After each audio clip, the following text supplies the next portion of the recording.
Hey, welcome to another Fence Genius video on how to use, in this case, float functionality. So a lot of times we have fences that we need to build on a site that has a little bit of terrain, some little hips, some little valleys, or possibly it's just a dirt site because it's new construction, and we don't really want the bottom of our fence to follow exactly what the ground is doing, because we assume that the user of the fence is going to do some landscaping after the fact. Maybe they're going to bring in some beauty bark. Maybe they're going to fill in some soil in some areas. So to try to get the bottom of the fence to look relatively smooth or smooth as possible following that terrain, it's a sign of a good quality fence builder if a fence builder can foresee those problems and try to minimize how much the fence jogs up and down to follow the terrain.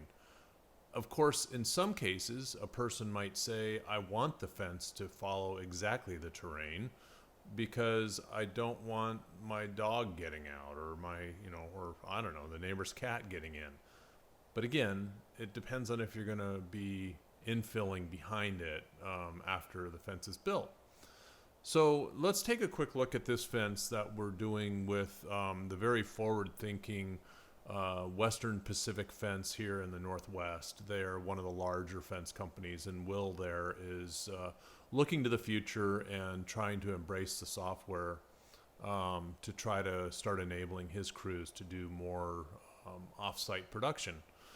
And this is a fence here that we are getting ready to set. We pre-built it. It's all on a trailer, ready to go, and the crew will set it here pretty soon. You can see that the fence, there's some float here where we have the bottom of the fence here is only about 1.5 inches, 2 inches off the ground. Here it's about 7 as it floats, and then it goes back to about 2 here.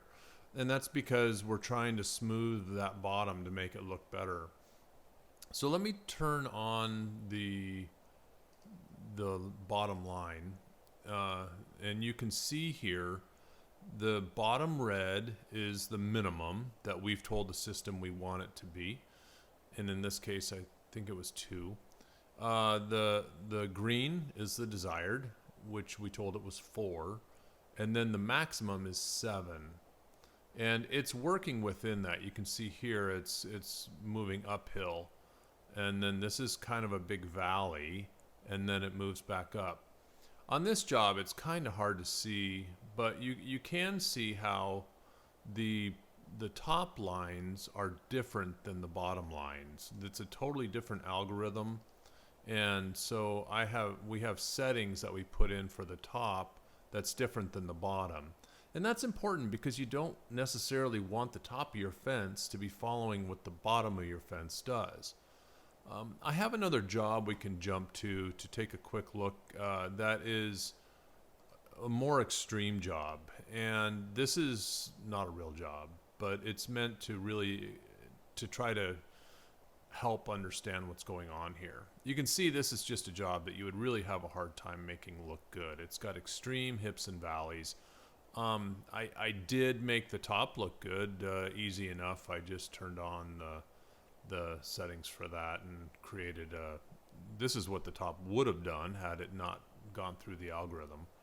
But here's the bottom lines.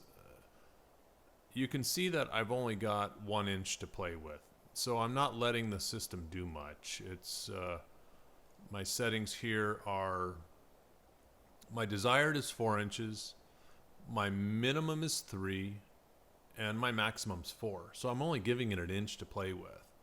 And that means that where I'm on a hip, it's going to be 3. On a valley, it's going to be 4. So let's give a little bit more room here and see what happens. So, okay, so I've now told it can go down to 1. So it went down to 1 here, and it's at 4 here.